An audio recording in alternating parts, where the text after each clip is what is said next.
창세기 5장부터 6장 8절 아담의 계보, 생명의 약속이라는 말씀으로 함께 하나님의 은혜 말씀을 나누고자 합니다.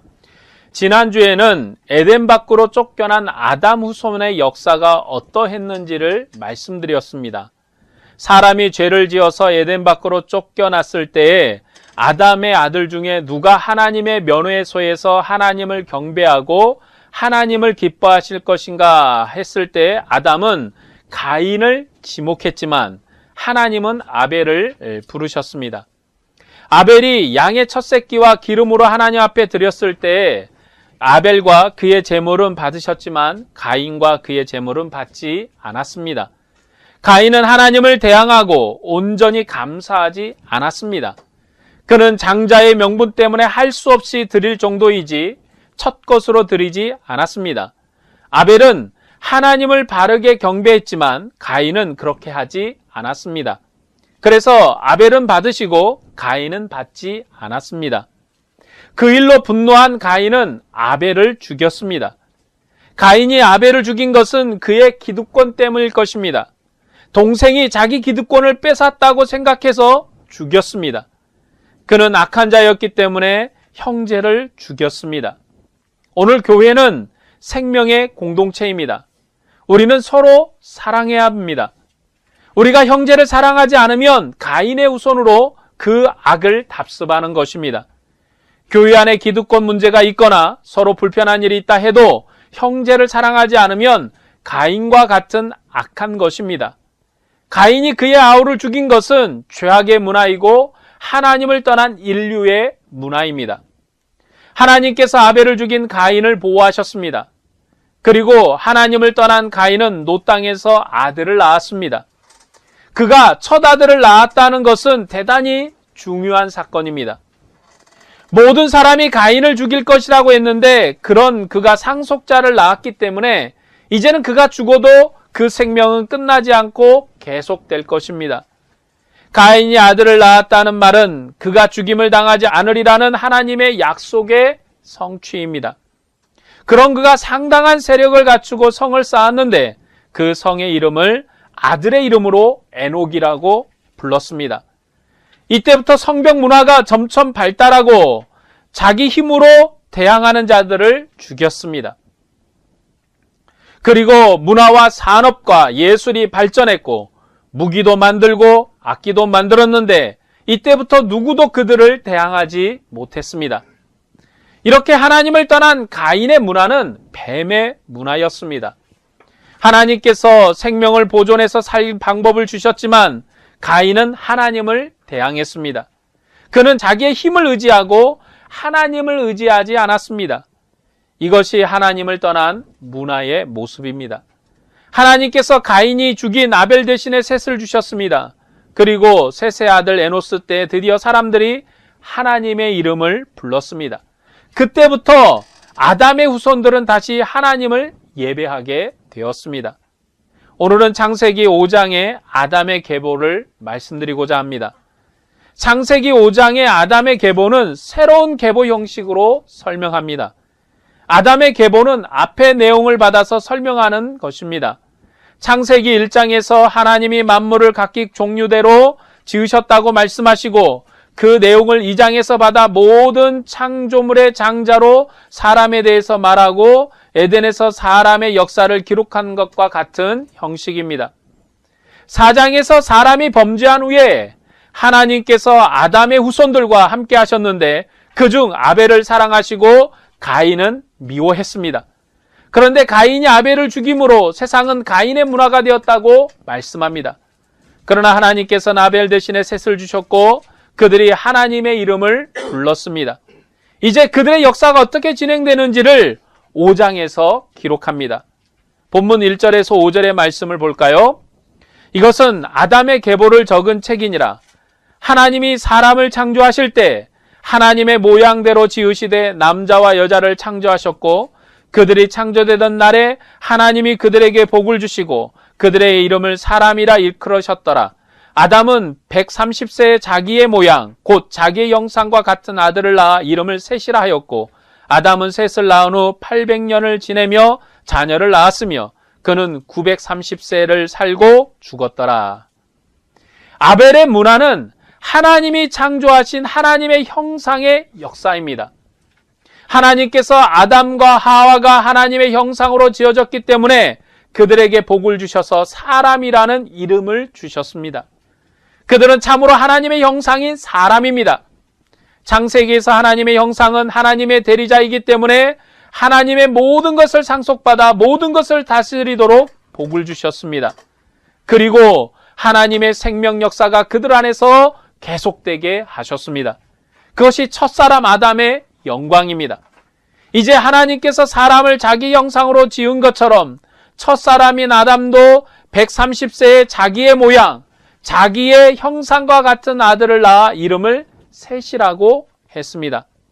아담도 자기의 형상대로 아들을 낳았습니다.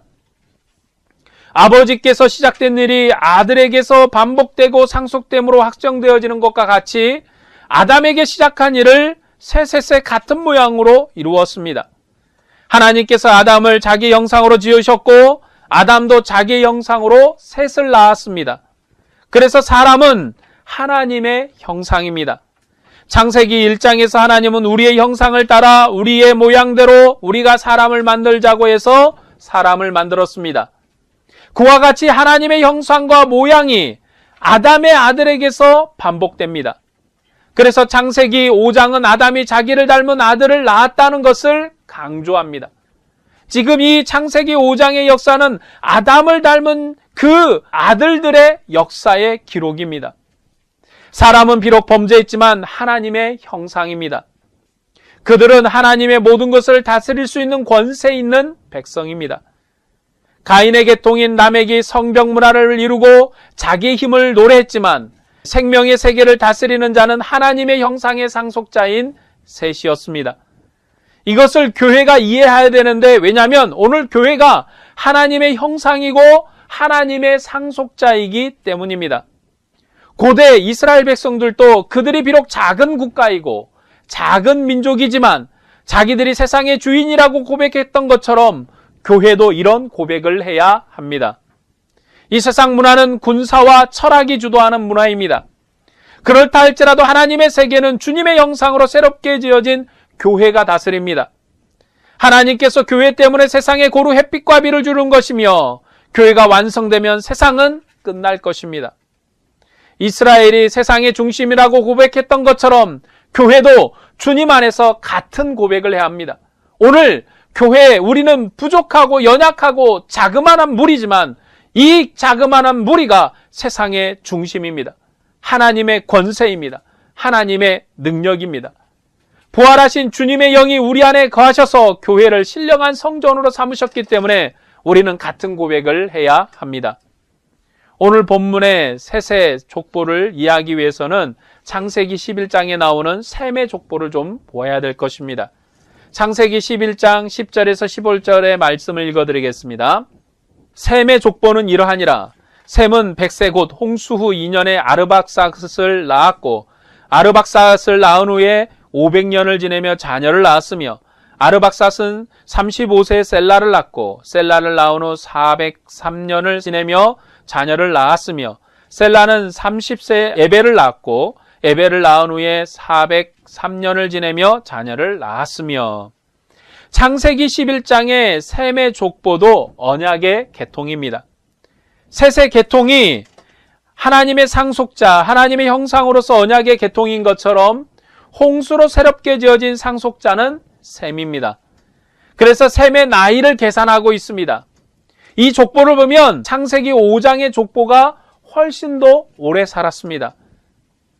에녹의 아들 무두셀라가 969세를 살아서 1000년을 살 뻔하기도 했습니다. 이렇게 홍수 이전에는 오래 살았습니다. 그런데 창세기 11장 셈의 족보에서는 죽었다는 말이 전혀 나타나지 않습니다. 창세기 5장에서는 죽었다는 말이 10번 반복됩니다. 그러나 창세기 11장의 셈의 족보에서는 죽었다는 말이 없습니다.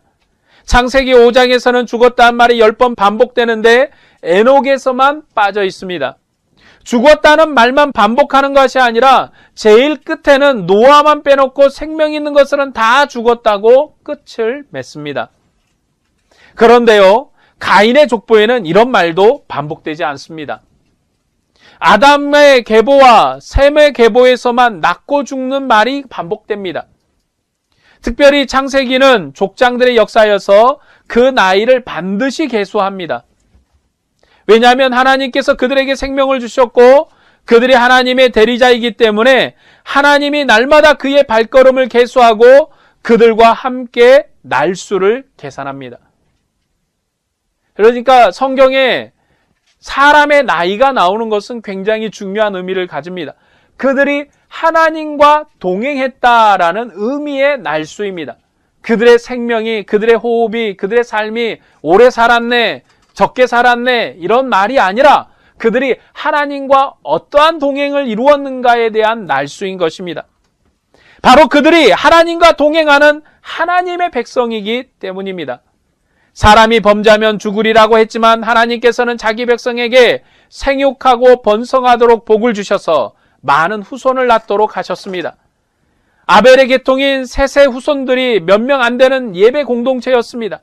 하지만 창세기 5장에서 번성하고 번성했다고 말씀합니다. 그들은 몇백 년을 살며 자녀를 낳았습니다. 구약은 생육하고 번성하는 것이 복이기 때문에 얼만큼 번성하느냐가 중요합니다. 가인에게는 죽지 않도록 보호해 주셨지만 그들의 수가 얼마나 번성했는지 말하지 않습니다. 그러나 하나님의 형상인 아담이 낳은 셋의 후손들은 생육하고 번성했다고 기록하므로 하나님의 생명의 약속이 성취되어 가고 있음을 증거합니다. 창세기 5장의 족보는 죄와 사망의 족보이기도 합니다. 이 족보에 등장하는 인물은 모두 다 죽었습니다. 그렇게 모든 사람이 죽었지만 생육하고 번성했습니다. 하지만 죄의 역사가 끝나지 아니하고 더욱 커져서 하나님께서 몽땅 쓸어버리기 전에는 죄가 없어지지 않을 만큼 죄가 지배했습니다.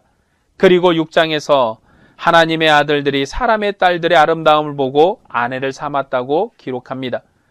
가인의 문화만 성벽 문화를 만들어서 자신을 보호한 것이 아니라 하나님의 백성들도 네피림, 장부를 낳아서 영웅 문화를 만들었습니다.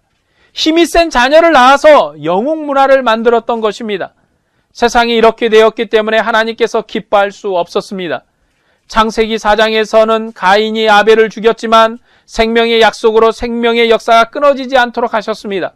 그러나 죄가 가득 차서 다 죽었을 뿐만 아니라 5장에서는 하나님의 백성도 가인의 뒤를 따랐다고 기록합니다. 그들은 힘과 음행의 문화를 따랐습니다. 그래서 하나님께서 한탄하셨습니다. 하나님께서 그들을 지으신 것과 그들에게 하늘의 모든 아름다운 것을 맡겼던 것을 후회하셨습니다. 그래서 그들을 다 쓸어버리겠다 말씀하십니다. 세상의 법칙인 죽음에 사람들이 종속되어서 성벽 문화를 만들고 영웅 문화를 만들어서 그것을 노래하며 자기 생명을 보존하려고 했지만 하나님은 이런 세상을 심판하시기로 작정하셨습니다. 그러나 하나님께서는 이런 악한 세상에도 승리의 약속을 주십니다. 4장에서 가인이 아벨을 죽였지만 아벨 대신에 셋을 낳도록 해서 하나님의 약속을 진행하신 것처럼 창세기 5장에서는 다 죽었지만 죽지 않고 산 사람이 있었습니다. 바로 에녹입니다. 그리고 온 세상을 홍수로 쓸어버릴 때에도 다 죽지 않고 살아난 무리가 있었습니다. 이것이 창세기 5장 족보의 목표입니다. 죄악으로 세상이 다 멸망할 것 같지만 그래도 그 속에서 하나님의 약속은 여전해서 그 속에서 생명을 이을 자가 있음을 창세기 5장은 말합니다. 가인의 7대 손이 라멕이었습니다. 그는 성벽 문화 안에서 그 성을 의지하고 자기 힘으로 자기 생명을 보호할 수 있다고 노래했지만 하나님께서는 그의 생명의 수를 기록하지 않았습니다. 라멕이 몇 세를 살고 죽었는지 기록하지 않았습니다. 그는 하나님을 떠나 죽은 자와 같았습니다.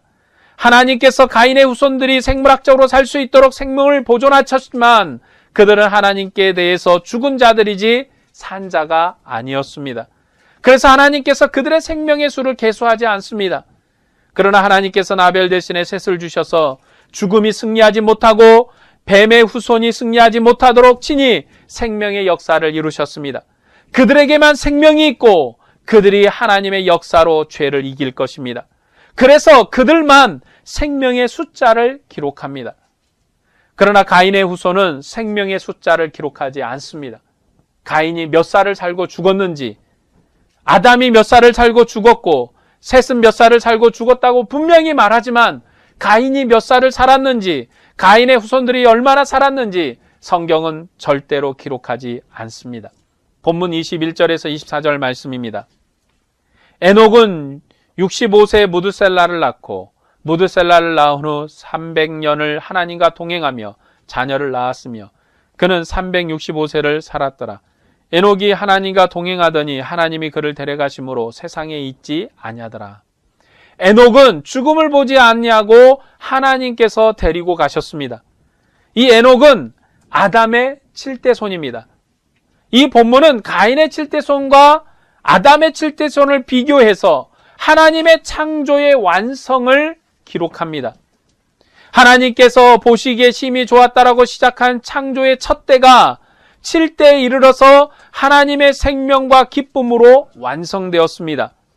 가인은 죄를 짓고 하나님께서 자신의 생명을 보존해 달라고 빌었지만 놋 땅에 정착해서 성을 쌓고 군사 문화를 발전시켜서 누구든지 자신을 건드리면 죽이는 가인의 문화를 만들었습니다.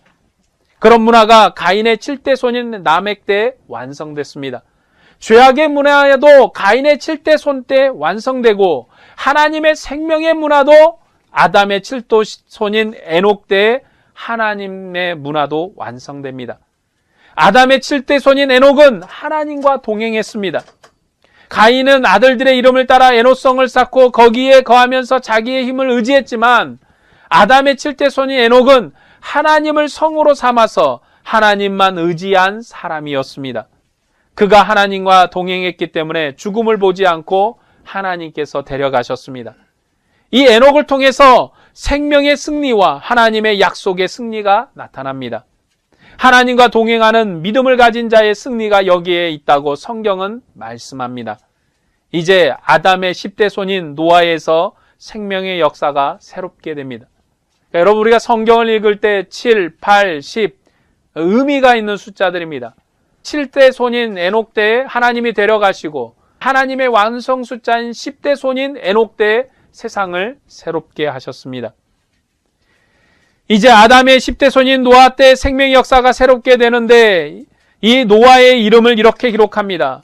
이름을 노아라 하여 이르되 여호와께서 땅을 저주하심으로 새롭게 하는 일을 이 아들이 안위하리라고 말씀합니다.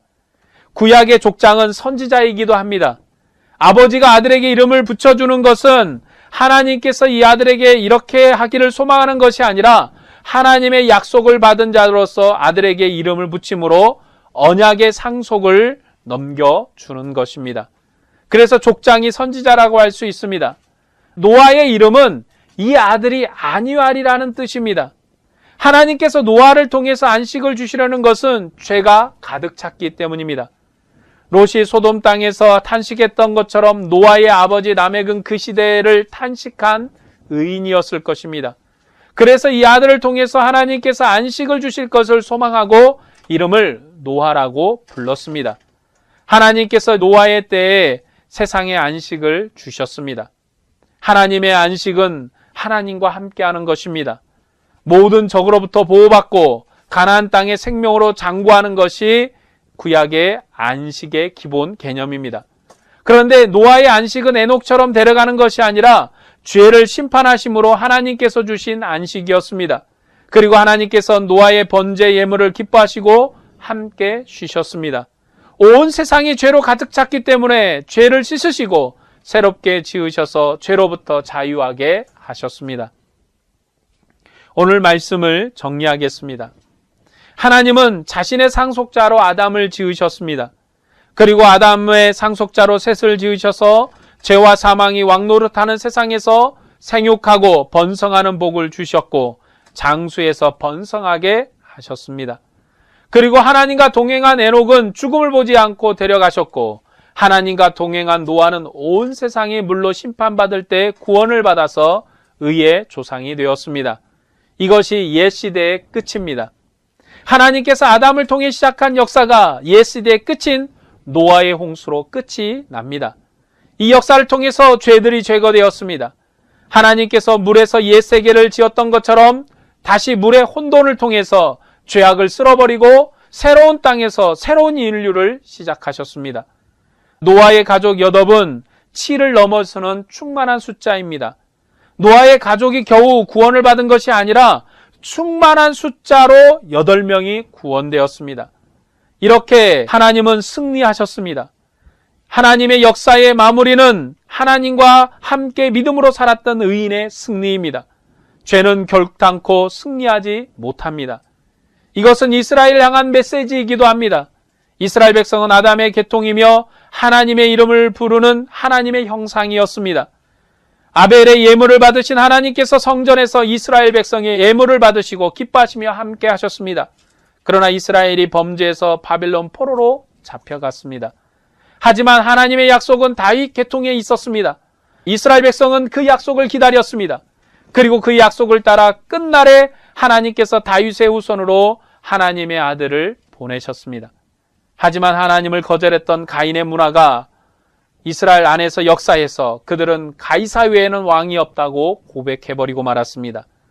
그들은 하나님의 이름을 부르지 않고 가이사의 이름을 불렀습니다. 그리고 하나님의 아들을 죽였습니다.